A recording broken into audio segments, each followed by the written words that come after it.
we might want to go ahead and get started in about 1 minute.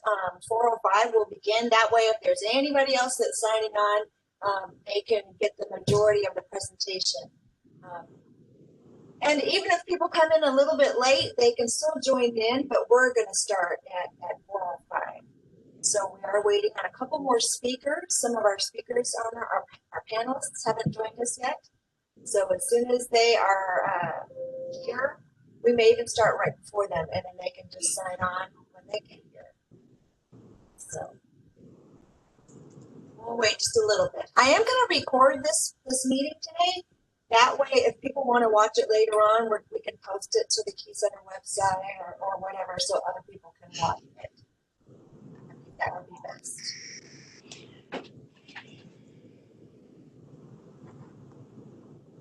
Who are we waiting for? Well, we have 2 more panelists that haven't joined in yet, but I think we'll go ahead and start regardless because they can sign in when they get here. They're all here. They're all here in my office. We're drinking margaritas. That's where the party is, huh? Yes, right. And I'm also recording the people that are signing in, so I'm trying to make sure I get everybody's name. All right, we'll go ahead and get started because I know everybody's busy, and I want to thank you all, first of all, for joining in today. Most of you know me. I'm Pam Newman. I'm the director of the Key Center. And every year we try to really reach out to first-generation college students because it's really important to know that a lot of other people went through the same process that you are, and that if you have doubts, anytime you have a doubt, there are people that have walked in your shoes. Maybe not exactly your shoes, but there's some similarities probably. And so we try to have this panel discussion every year with people from the community that have already gone through the process, and they can share pieces of their story. And so the way we're going to do it today is I'm going to introduce our panelists, the 2 that we have here so far, and then we're expecting a couple more panelists to join in. So we'll okay,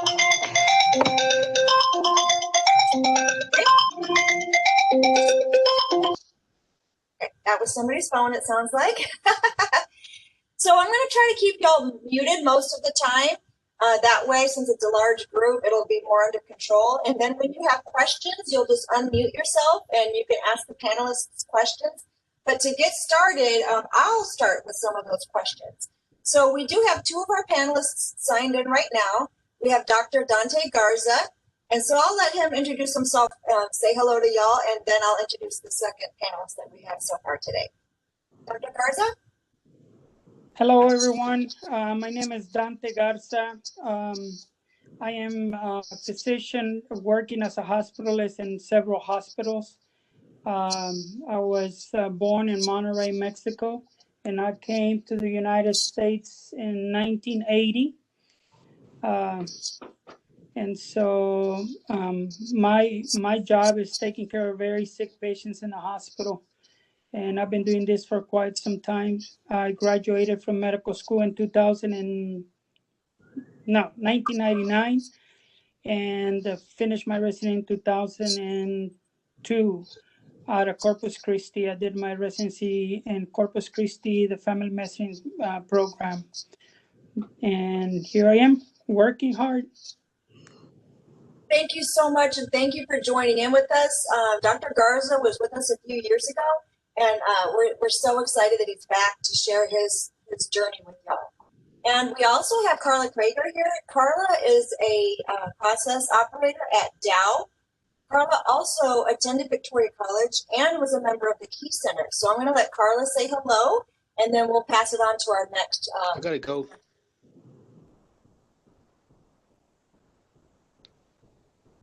Carla. Groceries. Oh, that's fine. That's fine. Thank you, Ricardo.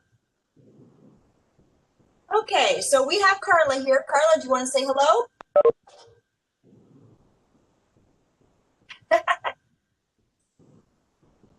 Well, while we're waiting on Carla, we also have Anthony Norman. Anthony Norman just joined in. He is a teacher at Edna High School. He teaches mathematics. He's a graduate of UHB with a degree in mathematics. Before he went to UHB, he was a Victoria College student and a member of the Key Center. So, and not only does he teach at Edna High School, but he also is an adjunct math faculty instructor here at Victoria College. So he's, hello, Anthony. How are you? We're going to I'm doing well. Oh, that's great. I'm so glad you could join in. I know you weren't sure if you'd be able to right at 4, so thank you for joining us. And we also have our very own Key Center staff member, Miss Joy Sixtos. Joy is a graduate of Victoria College. She's first generation. She went to UHB, and she also received her master's out of school in Dallas. So everyone knows Joy, but Joy, why don't you say hi to everybody? Hi, everyone. Good to see your beautiful faces today. Yes, I'm excited to be part of the panel. Maybe you'll get to learn a little something about me you don't know already, but welcome. Awesome. Okay, well, the way we're going to do this today is, and now that Carla is signed in, I wanted to make sure she had a chance to say hello, our other panelist. Can you hear me? We can hear you, Carla. Oh, what is up? Hi, Pam. Hi, Joy. It is so good to see you. It's been it's great to see y'all. I don't know if y'all can see me. I see Norma. Yeah, I got you. Yeah, so Carla, as I had mentioned, I'm not sure if I said it. I think I did. She was also a BC student and was a member of the Key Center and is now working as an operator at Dow. So we're so glad that you could fit, all of y'all could come and fit this into your schedule today.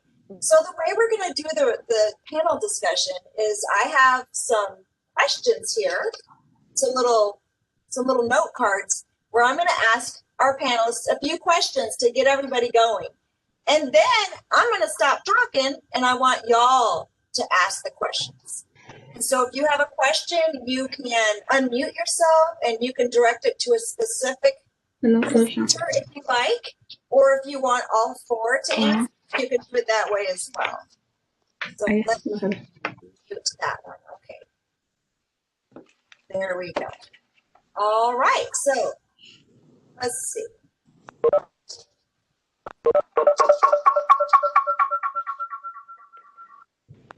Okay, so let's start off asking our panelists. I think we kind of already mentioned this a little bit on Anthony and on Carla, actually, and on Joy. But so let's ask Dr. Garza, where did you go to school? Where did you go to college? First of all, I was 18 years old, and I had some formal training in auto mechanics in Monterrey, Mexico. I was a mechanic by trade. I always wanted to be a physician since I was 7 years old, but my parents were unable to fund that type of education when we were in Mexico. So I went through training in Mexico. So I came in and opened a shop.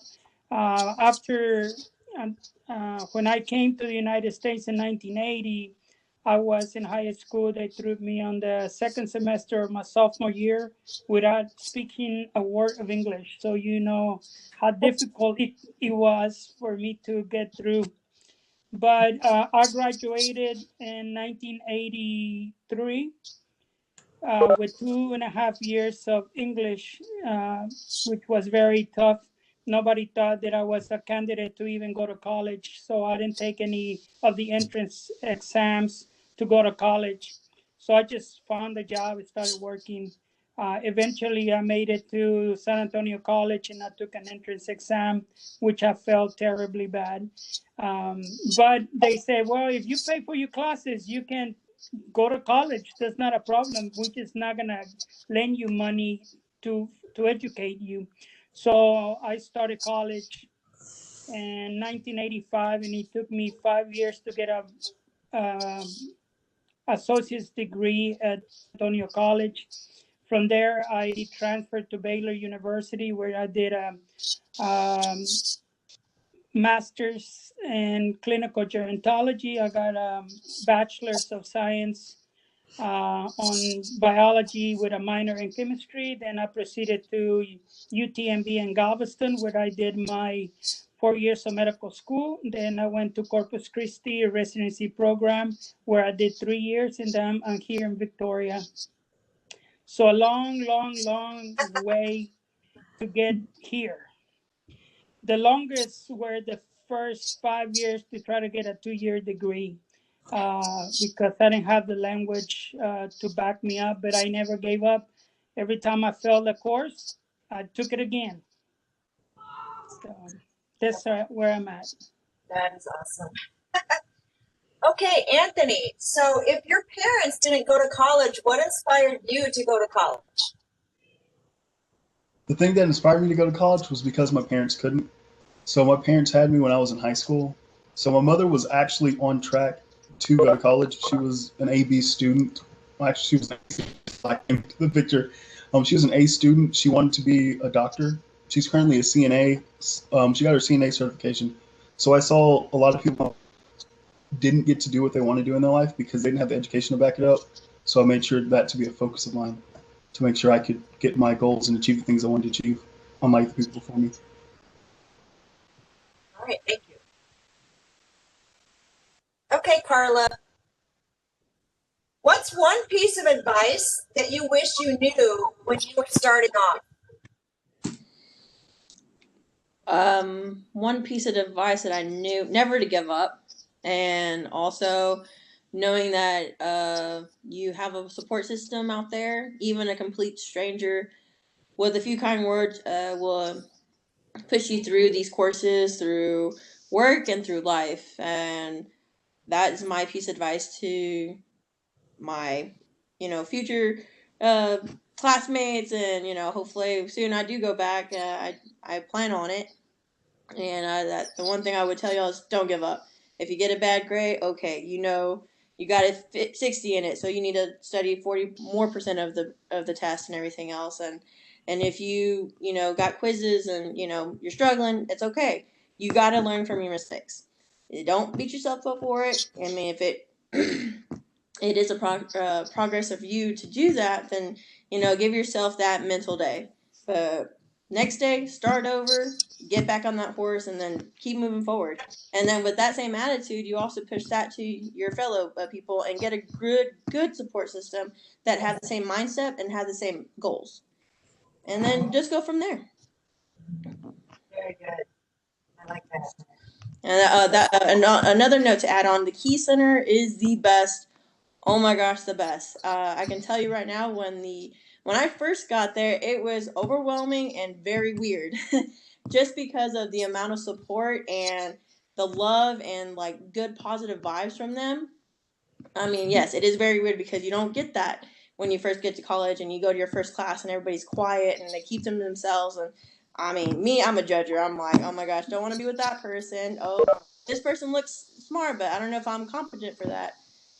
With the Key Center, that was totally different. Everybody was welcoming. Pam was Pam Magali. God, I saw you, Magali. I'm sorry I didn't make a shout out to you. Joy, she has, that welcoming smile. Anna, I know you're in there. Super helpful, always getting the good information out there. And then the people there, tutors, Anthony, oh man, he was solid all the way through. And if you're in the Key Center, you are in the right track. If you're not, you need to get in there or find somebody that's in there so you can get some of the benefits as well. But you're in such good hands with them. Nothing to worry about. It just sucks that you have to be only there for 2 years. That's the only bad thing because they didn't want to take me after it. But on that, great. But it may take 5 years, as we heard from Dr. Garza, right? Well, you know what? I'll go apply again. If not, I will camp out outside that door. Not a problem. I've got one more question, and then I'm going to open it up to y'all to ask the questions. So, Joy, in thinking about your first semester in college, what do you remember as being the most challenging? Ooh, that's a good question. So, of course, I was first generation in my family. Neither one of my parents went to college right away. They have since then, but education was important in our lives since day one. My mother instilled that love within my brother and I, and, made sure that we were at the public library or the library in Victoria, or just always learning, watching educational programs. So we knew, especially once high school came around, I knew that I wanted to come to college. And I didn't have that support, from both families, because even my extended families, I'm the first one, my brother and I, to come to college and graduate. So talk about pioneering a new path, So we didn't have that support, but thankfully we had high school counselors and people like that to give us the information that we needed to transition here. But the main thing that was probably the most challenging was just finding my way around. I remember, and it was just internal, but I remember, walking through the hallway, and I had a little rolly backpack. So I was pulling my backpack along, and I accidentally dropped the handle. And, students are walking back and forth speedily going to class and stuff. And I felt so embarrassed. And I was like, oh my gosh, everybody saw that. Everybody noticed me. I can't do this. But of course, that was the wrong thinking. And once I got into a routine and learned about college and, to be confident in myself and to ask questions and all those things, I overcame a lot of different challenges. So mostly, I would say it was just intimidation in general of not knowing, I guess, kind of like a fear of the unknown. But kind of like Carla said, once you start asking questions and searching out different resources, or even the Key Center like y'all have, then that helped build my confidence. And I know I was a great student. I just had to adjust to the whole transition of, okay, this is way different than high school. This is way different than what you're accustomed to. So that was probably it, overcoming that. Thank you. Thank you for sharing that. So before I open it up to y'all to start asking questions, I wanted to mention that Lucero Gonzalez just logged on. She is a former Key Center member. She graduated from Victoria College and then transferred to the university. She's currently working on her pre-med courses. She was actually here, Dr. Garza, as a student when you presented. And when she found out that you were going to be a panelist today, she asked to adjust her schedule, her tutor schedule at the Key Center, because she came back to work with us as a tutor, so that she could attend and hear you talk. So I'm going to open it up to you all, including you, Lucero. If you all have any questions for Dr. Garza, for Joy, for Carla, or for Anthony, or for any of us, now's your chance. So y'all just unmute yourself and then take turns asking questions. Who's first? I know you have questions. If not, I've got more. So, but hopefully y'all have questions. Don't be shy is what Anthony's saying. Okay, well, Dr. Garza, did you fall off track in college? And if so, how did you get back on track? Well, I was off track from the beginning. I have a big language barrier and not being able to speak the language. So when I went to the admissions center in San Antonio College, they did a test on me and they couldn't even find my reading comprehension. So they tested me with middle school protocols and found that my reading level was 4th grade. So from the beginning, I was set up for failure because of that. But I just never gave up. I continued to struggle. I was working full time and going to school in the evenings. Because I always had this dream of becoming a physician. And so one thing to point out that is very important, you're going to get a lot of negative feedback. I don't know how many times people said, oh, you never get out of college. Oh, you'll never finish. Oh, you'll never go to a major university. Even my counselor told me that I had to be realistic about my goals when I told him that I wanted to go to Baylor. And so that was a big deal. Every time somebody gave me negative feedback, I just used that as a driving force to prove people that it is possible, that it could be done. And so I, after 5 years, applied to go to Baylor, and I was blessed to get accepted to go to Baylor. And then my journey just continued. I did my bachelor's, and then I did a master's, and then applied for medical school. So it's been, for me, back-to-back school for 15, 16, 17 years. It's been a very long road.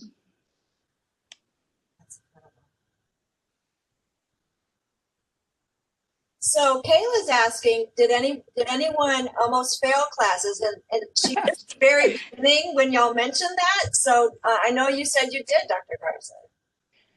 You failed a class, right? Oh, absolutely.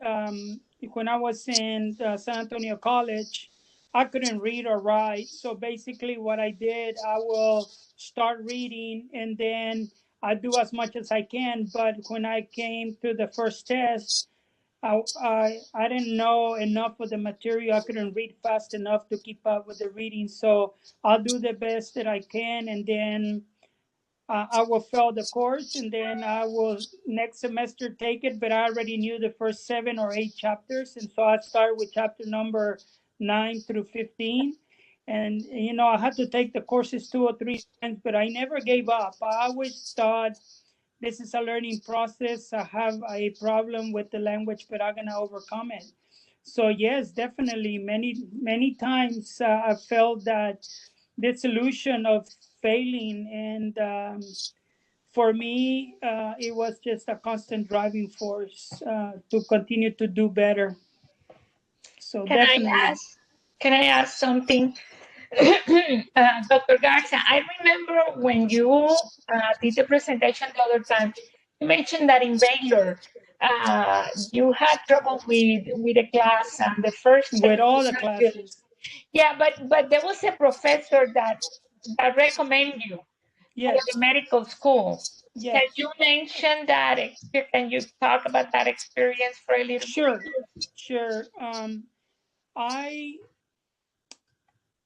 I went to Baylor because Baylor became a dream for me early on when I was early in college. Um, I loved the university. I knew this where I wanted to go, and so I made a transition from Victoria and San Antonio College. One evening, I decided to go to Waco to get some information about how to transfer to Baylor. In spite of all the negative comments, I made a trip to Baylor. And when I got there and I started to ask questions about information about getting transferred, they guide me to a big auditorium center. And it happens that one day, it was a day in which they were welcoming all the people that were going to sign applications. Without me knowing, I ended up in this auditorium. They're talking about Baylor, and then from there they make me sign an application, and I was in. I mean, I didn't plan to transfer right away, but it happened. So coming from a part-time student in San Antonio College to Baylor was a big transition for me. I didn't know how to take notes that good. My language still was significantly poor. So when I took my first set of tests, um, I had a problem. Um, so I was taking a class, genetics class with Dr. Pierce. I'll never forget. I'm sorry. But I made the lowest grade recorded in Baylor. And I felt this big because the professor distributed all the tests back to the students from the highest to the lowest. So everybody knew who had the lowest grade, and he put it on the board from 98 to 95, 15 students, and so on and so off. So everybody knew that I had made a 34. Oh, wow. So he called me to his office and said to me, "I'm sorry, you're just not gonna make it. I'll give you a withdrawal passing and you go back home." And I had given so much to go to Baylor, and so I refused to quit. I told him at the end of the semester, if I fail, I pack my bags, but I'm not giving up. So what I did, I started to develop a technique to study. I started recording every class. I asked Baylor for special permission to let me micro record the classes. And for every hour that I spent in the class, I spent 3 hours at home listening to the tape, transcribing, learning. I had a dictionary this thick.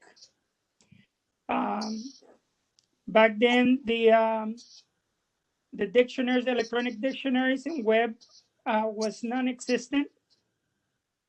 But on the next set of tests, when the test came, he distributed tests, and my test was on top of the stack. So I had reached the highest grade for the test in genetics. He came and gave me my test and shook my hand and gave me the respect that I deserve, I guess he felt. So from there on, I knew that I could do it. I just needed the time. I put 20 hours a day, every day, including the weekends, just to keep up at Baylor. Even being at Baylor, not being able to go to the activities, to the football games, I still have unused tickets from the Baylor games and my photo album. When he came to apply for medical school, Baylor has a pre-med committee that reviews the applications, and they interview you, and if you are worth their qualifications, if you carry the qualifications to recommend you to medical school, they either recommend you or they don't recommend you. They don't have a problem not recommending people for medical school because they want to recommend people they are going to make it in medical school. So during my interview with the board, I was brought to this boardroom, and I was, of course, super scared. People had left crying before because they gave him a bad recommendation. And you work so hard your whole life to get to this point, to be applying to medical school, and for somebody to not give you the recommendation is heartbreaking, I'm sure. So I came into the room, and they started to introduce me to the board, and a gentleman stood up, and he was Dr. Pierce, that doctor that had asked me to leave. And he said, I don't need no further introduction. And he told the board the story.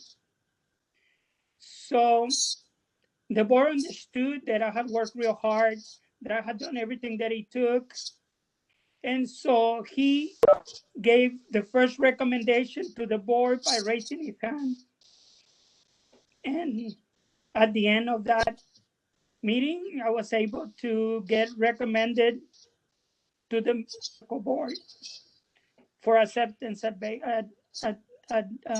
UTMB. But that goes to show you, you should never give up. You give it your best. You can't stand in the middle of the road. You gotta keep on moving forward. You're gonna hear, oh, you can't do it. Oh, you're not smart enough. Oh, you don't have any money. I heard it all. I heard it all. But my drive allowed me to continue on the pathway in spite of multiple pitfalls.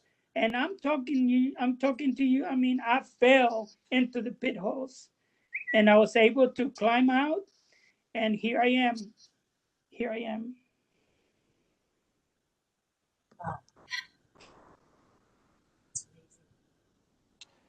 Hi, Thank you.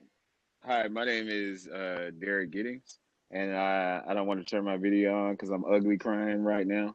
But I know I'm over here ugly crying. But I have a two-part question. I guess the first question is, when did you decide that you wanted to be a doctor? And was it difficult raising the funds to get through medical school, or did you work and go to medical school?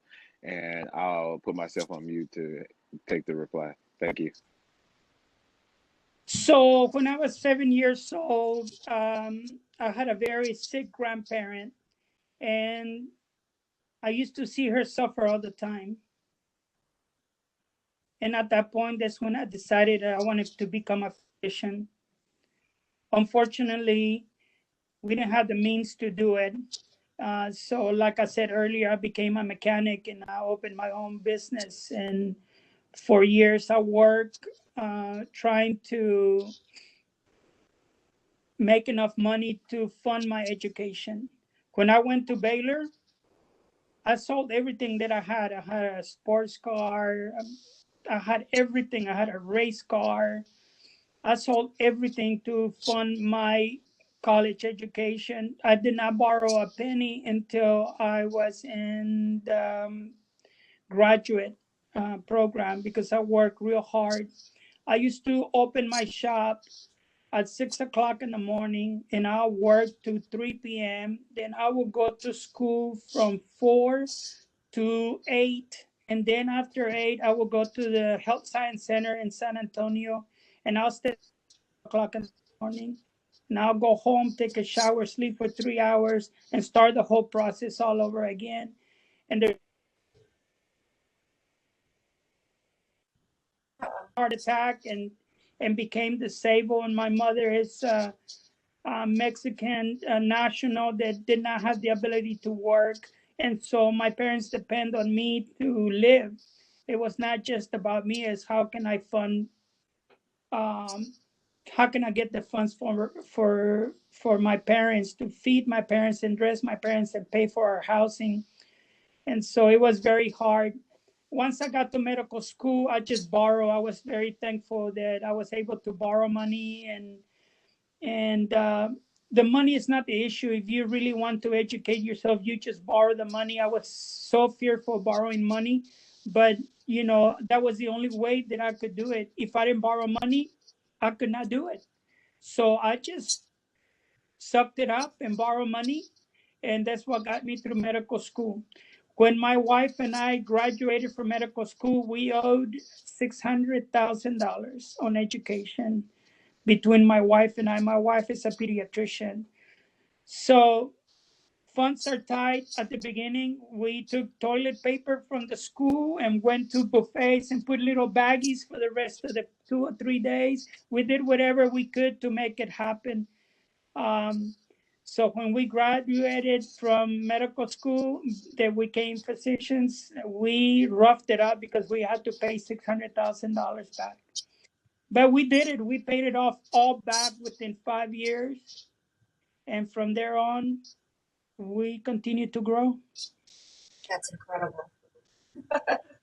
Okay, I have a question someone sent me for Anthony. The question is, have others in your family followed in your footsteps after watching you finish college? Yes, I have 3 younger siblings. 2 of them are adult age, and one is a college graduate, and the other one is at UT right now. Wow. And both of my younger siblings were valedictorians of their class. That's awesome. That is great. Okay, Carla, what was your biggest adjustment to college life? Did you have to work at the same time? Being on time. Even to this day at work, I am very punctual. I am there at least 15 to 30 minutes early. It drives the guys nuts, but anywhere else, it's time. I did go from working before college. I was working 3 to 4 jobs, 3 full times and 1 part time. Able to do like 4 hours of sleep, and just pushing through 20 hours of work and everything else. And that was a big adjustment there, just of multitasking of the classes, and then from classes where they're back to back, and then you got classes that you have an hour to 4 hour break to your next class. So that was a big adjustment there. Another big adjustment is more of the mentality of it, because of it was at the beginning. It was very helpful with the classes being back to back and being there in the morning. It had set routine. Towards the end, where I was just finishing up the last classes and having the key ones and retaking the ones that I failed to up my GPA. The learning frameworks, the EDCU class, was more of kind of digging into yourself. And when I first went to college back in 2012, I completely messed around, didn't go to class. I only went there to see friends, and then, told a good story that, yeah, I'm like totally going to be here. Then I didn't show up because I wanted to sleep in. The second time around, I got tired of working so much. I got tired of not having a life. I got tired of living paycheck to paycheck, and the what really broke the camel's back was being laid off, not because of school or anything. It's I didn't have the credentials, didn't have a TWIC card, didn't have the experience. Oh, and so anyways, I pushed myself to the workforce, filed for unemployment, and they had an opportunity there. It's the WAI program, and I did an interview with them, let them know what I was doing, what I wanted, and main reason I didn't want to get was laid off. But back to the beginning of the story of what really changed was my mentality at the very end, and when I finally got into the Key Center and discovering a really positive group, I had to learn, and I'm still learning to believe in myself. I'm still learning to say, you're good enough. That is still a big challenge. Even now at work, being a more male-dominated industry there, because once I graduated and from BC, I was just like, wow, I can do anything. I went through all these classes. I did, 12, 15 hours a semester and everything else, and I build more confidence and everything else. But that was the biggest challenge, is telling myself I was good enough, I'm worthy enough to keep going. And if it wasn't for Magali telling me that every day, I wouldn't be this confident able to talk to you right now. I'd probably not been, I would have made it some excuse to not show up here, but just know that you got this. Take every test, every criticism, every good feedback, negative feedback, and like I said, keep pushing yourself forward. Everything is said for a reason. Everything happens for a reason. It all depends on you and how to handle it, and you get that good friend, you get that great classmate, mentor, teacher, and you find that person, your person, to confide in, to trust in, and also trust yourself. I mean, the biggest critic is yourself, and I'm like my worst enemy. But I always have to remind myself, it's, I admit I do talk to myself. It's bad that I answer too, but I'm getting through it, and I know y'all can too. So the biggest challenge towards the end is knowing that you're worthy, because you are. You wouldn't be if you didn't push yourself to college. I mean, everybody has a different reason: family, finances, motivation for yourself, and everything. Don't ever feel that that's not valid. Everyone is valid. Everyone's feelings and emotions and their goals are valid. And if anybody says any different, you let me know. I'll handle them.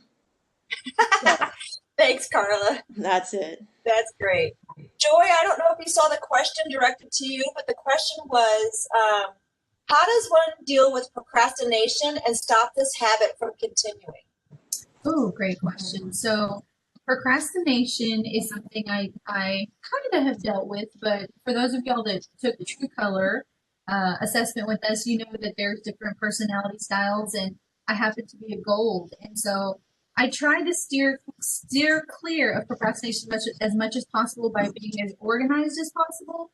So for me, I mean, it's my second religion to have a planner every year and to follow it to the T as much as possible. Of course, things come up, spontaneous things, we have to be flexible. We understand all that. But when I would take my syllabus and analyze it, break it down, put it all in my calendar, in my planner, even now on my phone, for the different hats that we wear, and college was, my priority at that time.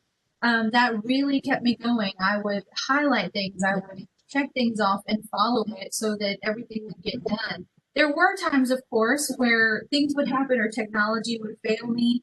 And there were times, it happens where you're taking an exam and it's due by midnight and you're there at 11:30, 11:45 p.m. and you have technology issues. And so, unfortunately, I would, reap the repercussions of that. But as much as possible, I would just try to stick with that and make sure that I was doing my best to stay on top of things. And if I got lost or was not able to do something, I would constantly be in communication with my professor, emailing them, meeting them in their office, just so they knew, okay, it's not that I can't do this assignment. It's not that I'm procrastinating on purpose per se, but something's coming up or there was a medical issue or, just having that open communication system kept things going. But the times that I did procrastinate, I would just own up to it myself internally and say, okay, Joy, there's no room for that if you're going to be successful. Like I said, things happen, emergencies come up, but what you can control within your sphere, then you need to control and you need to keep it together to stay on track in order to graduate and transfer. So things happen, but as much as possible, what we can control and stay on top of things, I would try to do that. Thank you, Joy. I have a question from one of the students for Anthony, and then we have a couple, I think, for Dr. Garza. So the first question for Anthony is from Jose, and he was asking about feeling scared about when he finishes his college and then transitioning to a career.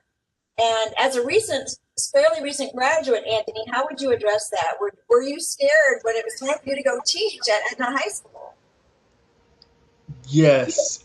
Even though many of you know I had a lot of experience with tutoring, I had a large bit of imposter syndrome. Like, even a little bit today, even though I've been teaching for a good 3 months now, I still feel like, am I really good enough? Am I a good teacher? Do I really belong here? Helped me most in getting rid of that, and I'm not sure what career path you're going in, Jose. But one thing that helps me is to just take a nice deep breath and think, what would show me that if I was doing well, if I was doing poorly? How would I know if I was doing a bad job? So for me, since I'm in education, I can think, all right, did my students get better today? Am I doing better than the day before? I know some of my friends who also recently graduated college, they're not in school, but they're doing business. So what they look at is, am I improving? Similarly, like in school, you look to your grades to see if you're doing well, or if you're understanding the concept that the professor's teaching you. You can do the same thing with work to help boost your confidence. Know that you're improving, know that you're getting better, and remember, once you get the job, if you got the job, they wanted you for a reason. There's a reason why you're there. So even if you're worried about what you're going to do actually at the job, somebody wanted you, and that means something. Thank you. Awesome. Hope that answered your question, Jose. I think that Lucero had some questions for Dr. Garza.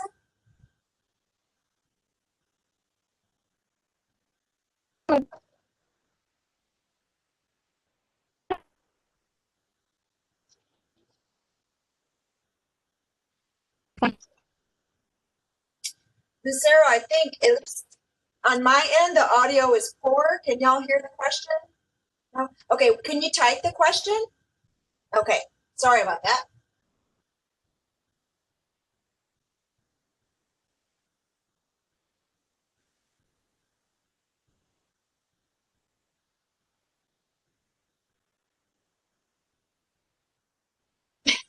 And while she's typing the question, I don't know if you saw what Anthony wrote, but I mean, what Derek wrote to Anthony.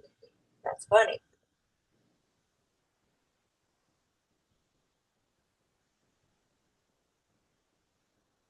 So while she's typing that, Lucero is, like I said, is a former Key Center member, now is a tutor for us, and is now working on her prerequisites for medical school. So she asked, was it challenging for you to find shadowing opportunities? If so, how are you able to overcome that? Um, I was lucky that I had a group of family members that were in the medical field. So for me, I did plenty of shadowing. I followed Dr. Jesus Almaguer in San Antonio, which is a plastic surgeon. I followed a couple of doctors in the community. I went to the Brady Hospital in a volunteer time that I didn't have, but I made it available so that I can make sure that that's what I wanted to do before I went to medical school. And so everything that I did reassured me that that was the pathway that was um, good for me. I think that was my calling. I was a mechanic for years, and I could have had a very successful, as a matter of fact, I had a very successful shop. I repair foreign cars in San Antonio. So my shop was huge, and it could have been even better. But, you know, I continue in the pathway of medicine because that was my dream. So I didn't have much problems with that. But I think right now there's a problem because of the HIPAA rules, because of the fear of COVID, because I mean, we used to have shadowing all the time in the hospitals. Right now, they put everything on hold. They don't let anybody else in. They, you know, just essential personnel can go to work because they don't want anybody to get COVID. So the doors are closed for any of that stuff. That's unfortunate, but it's only temporary. Things would change. Things would change. What kind of medical field are you looking to go into?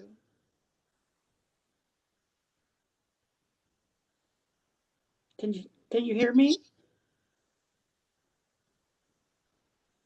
She may have to type her answer. Let's try it.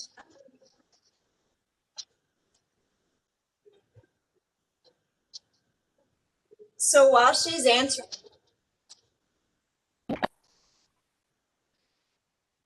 Lucero, did you hear the question that he wants to know? Okay, she's going to another computer, I think. She also asked, did you find a mentor for school? And was the Mcat difficult for you? Sorry, Lucero. Okay, did I find a mentor? Yes, I had a mentor when I was at Baylor.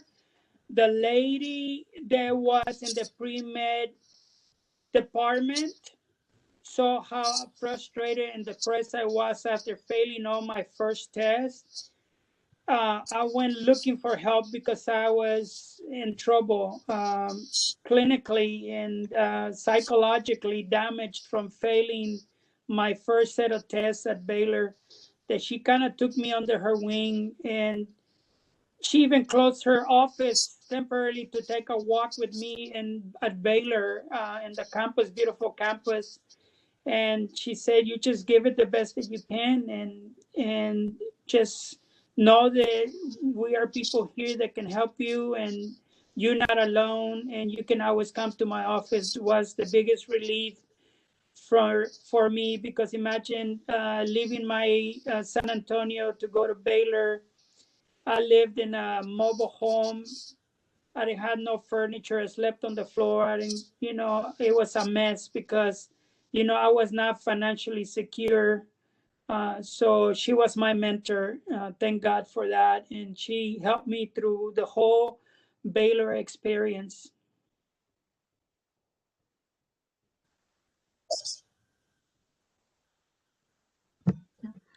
She's muted. That is very insightful. Thank you. To the question you asked me earlier, I'm interested in going into either family or emergency medicine. Oh, good, good. You want a lot of stress in your life? I like to be busy. Yeah. My recommendation is that you do ophthalmology or dermatology. That's what I've heard a lot. Well, it's a big contract, but you get paid a lot of money and you don't have to be on call, and you can take care of your family. Coming from me and my wife being a pediatrician, we are very busy people, and sometimes even though everything we do is for our family, we end up leaving behind important things in life. And I think that's difficult as a woman, you know, because you want to have your kids and take care of them. And if you're going to do family medicine or internal medicine, it's very tough to be available for your family. Think about it. Yeah. Yeah, don't get married. Yeah, I need to get I need to get some shadowing experience first. I'm not too sure, but that's what I'm going for now. Yes. Um, I wish we could provide that, but like I told Magali, the hospitals are not allowing us to have anybody because of what's going on with COVID-19. They don't want to take responsibility of any of that. Yeah, right now I'm looking into virtual shadowing with the UT Southwestern Medical School. They're doing a program starting I think next month. Great. That's good. You can have my phone number. You can call me and we can chat. We can talk about it. And whenever you have questions, you can ask me any questions. They should be able to give you my phone number and my email. Okay. That's Thank really you, Thank you so much. Dr. Garza. And maybe in the future, when things start getting better, we can coordinate something. Absolutely, absolutely. Yes. Yes. I see one more question. It's from Alice, and she says, Dr. Garza, were you scared of making mistakes your first days of work since you were dealing with people's lives? I'm scared of making mistakes every day. You need to realize that, you know, in my field, patients' lives are in your hands. And we're human beings and we all make mistakes. Nobody's free. You just have to pay attention. You have to don't assume things. Make sure of your decision is the right decision because you can hurt people. I'll never forget the first patient that I killed. I was a resident, first year residency program. The gentleman came in with a stroke. You know, throughout medical school, everybody's telling you, you got to control the blood pressure. Blood pressure has to be, you know, 120 over 80. So this patient came in with a ischemic stroke to Spawn Memorial in Corpus Christi. And I was determined to get that blood pressure under control because it was high, without realizing that these patients, when they have a stroke, they need high level of blood flow to the brain to prevent further damage of the brain. And I was determined to lower that blood pressure to 120 over 80. What I was successful at lowering the blood pressure to 120 over 80, but the patient further decompensated because he was not getting enough blood flow to the brain. And I was naive and thinking that I'm doing the right thing. I was with the idea that I'm trying to do the best that I can. But unfortunately, the patient suffered the consequences of that. Of course, the next morning after the patient extended his stroke, my attending grabbed me by the ear and taught me what is necessary to learn something they didn't teach you in medical school. That's why showering and residency is so essential for everybody that is in that medical field, because you will make mistakes. And every day I'm scared that I'm going to make a mistake every day. But I reassure myself, knowing that I work real hard, that I study real hard, and that I can always look something up. We have the advantage of being in this community of high data informatics. I can always look something up. The purpose of medical school is to feed you with thousands and thousands of illnesses so that you are able to recognize that there is a problem, and then you can look it up. There's a program called Up to Date, and Up to Date has all the new medical information about patient care, and that's a great resource for us physicians. But yes, I'm scared every day. Interesting. It's just about 5 o'clock, so the final question for all four panelists is, if you could go back in time, would you change anything? Carla?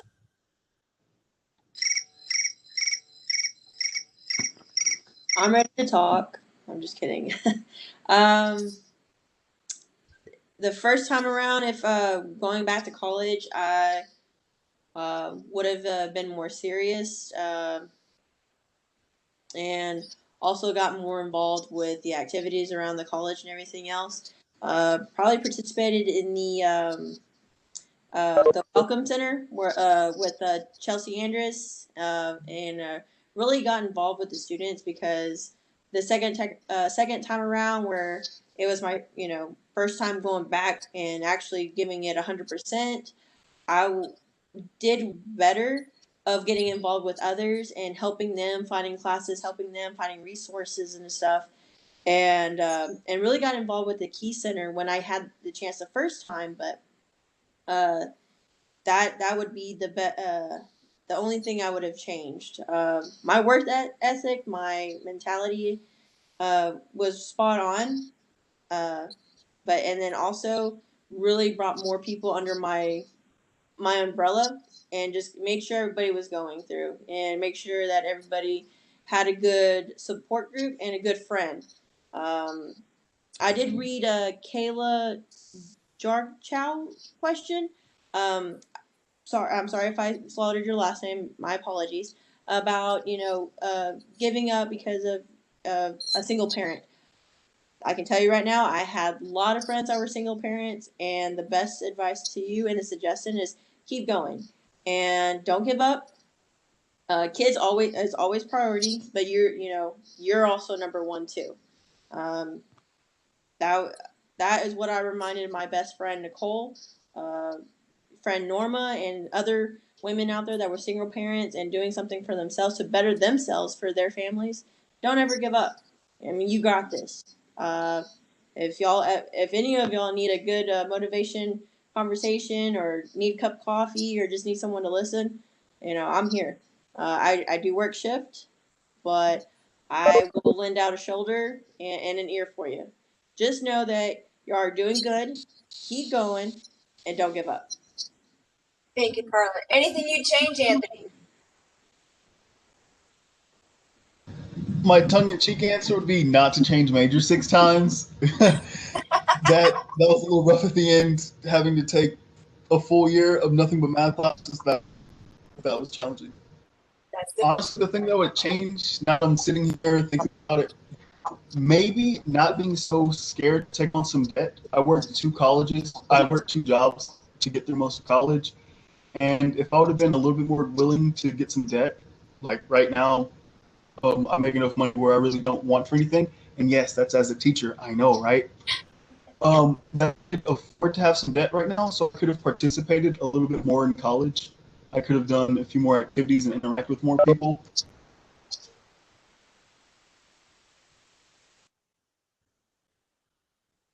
Thank you, Anthony. I think your video, there you are. You're back.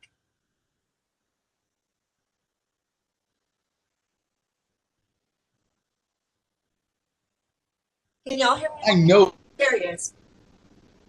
Oh, am audio go out? You left for a little bit. That's okay. Thank you, though. I think we got the gist. Okay. The other thing I might change, the other thing I would change is paying more attention in my non-majors classes. They're almost every day at work. I'm like, wow, wish I would have paid a little bit more attention inside of them.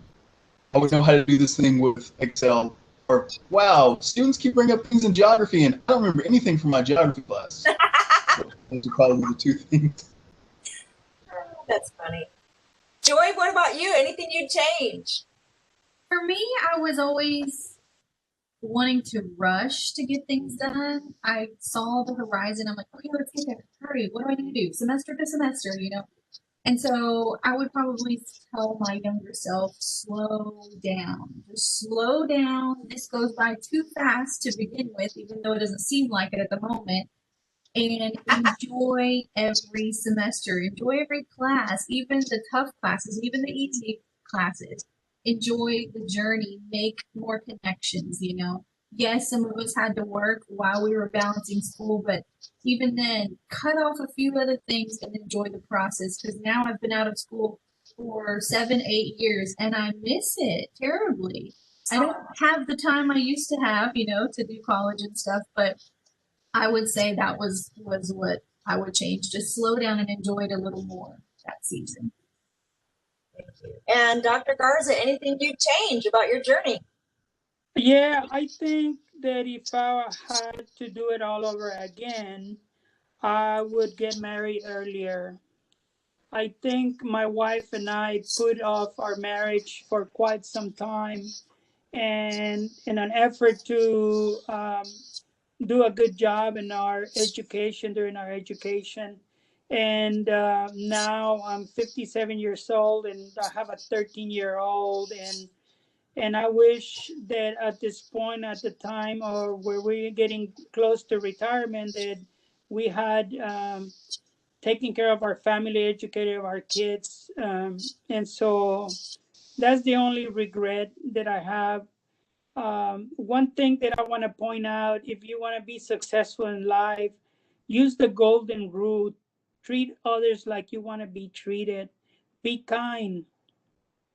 Uh, be consistent.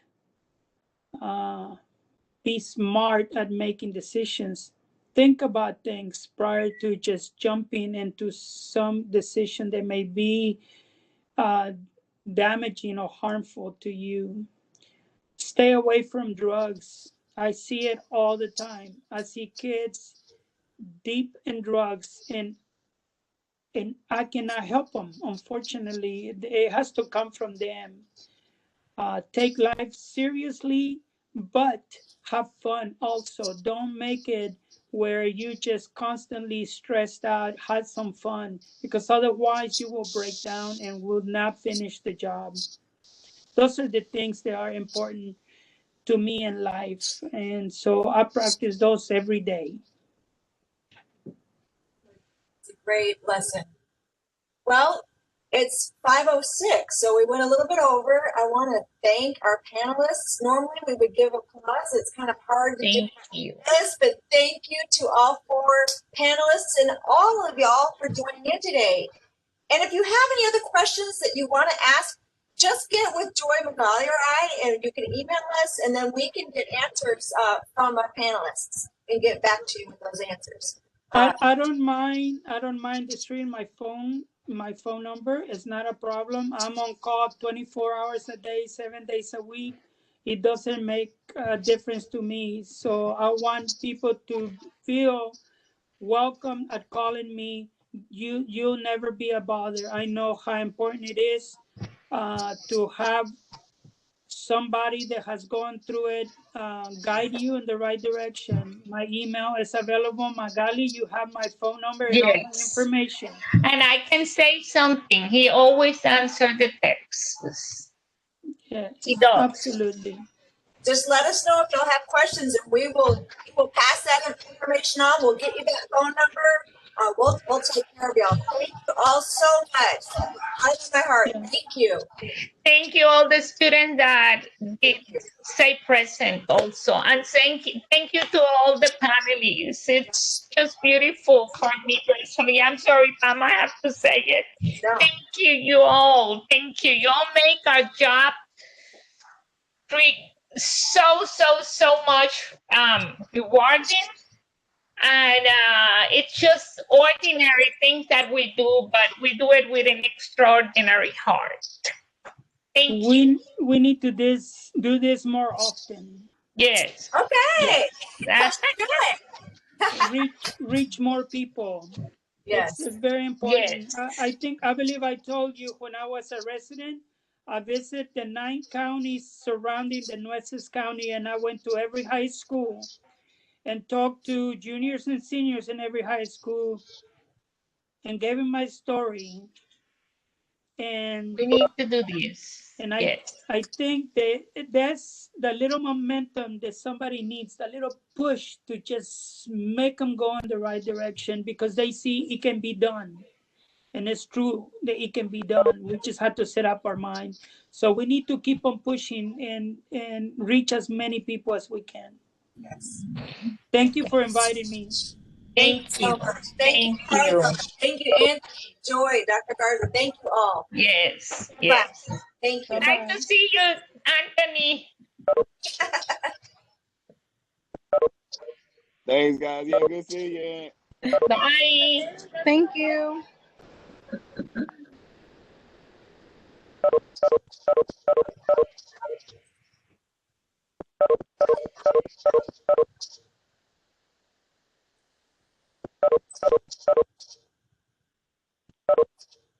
Thank you, Carla. Thank you, Anthony. Bye, Gina. Thank you. Bye. Thank y'all. Thank you.